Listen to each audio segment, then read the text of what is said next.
महाबळेश्वरमधील लिंगमळा परिसरातील स्ट्रॉबेरीच्या शेतीवर गव्याच्या कळपानं हल्ला केला।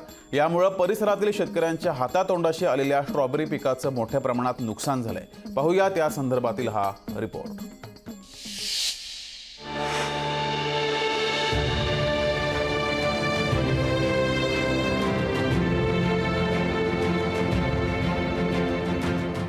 महाबळेश्वर परिसरात गेल्या काही वर्षांपासून स्ट्रॉबेरीचं मोठ्या प्रमाणात उत्पादन घेतलं जातं।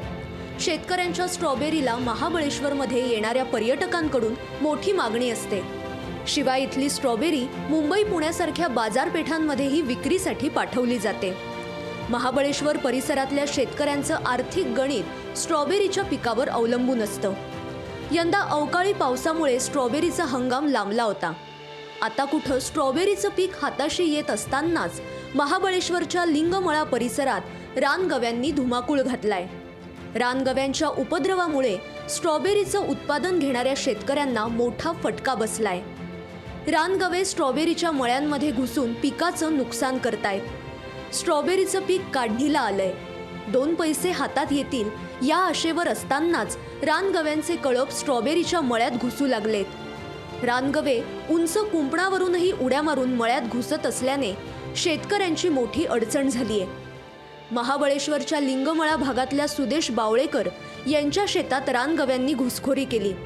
गव्यांनी स्ट्रॉबेरीची रोपं खाल्लीच, शिवाय मल्चिंग पेपरचंही नुकसान केलंय। सकाळी 7 वाजता आमच्या शेतामध्ये गवा घुसला आणि आमच्या अर्धी शेतीची वाट लावून टाकली। स्ट्रॉबेरी खाल्ली आणि 5-6 फूट जाळी लावलेली आहे। त्याच्या जाळीवरनं आमच्यावरती आतमध्ये आला आणि पूर्ण अख्खी शेताची वाट लागली असती, पण तुम्ही वन विभागाने आणि फॉरेस्टची आम्हाला तार करंटची ते ताराच्या करंटची ते हे आम्हाला पैसे द्यावी। सगळे शेतकरी रात्रभर जागे असतात, पण आता थोडं झालं म्हणजे आम्ही सकाळी 6 वाजता थोडंसं झोपायला गेलो, तितक्यात 7 वाजता इथं येऊन त्यांनी वाट लावून गेली। स्ट्रॉबेरी सगळी खाल्ली आमच्या अर्धी। रानगव्यांचा बंदोबस्त करण्यासाठी वन विभागाकडूनही फारशी मदत होत नसल्याचा शेतकऱ्यांचा आरोप आहे।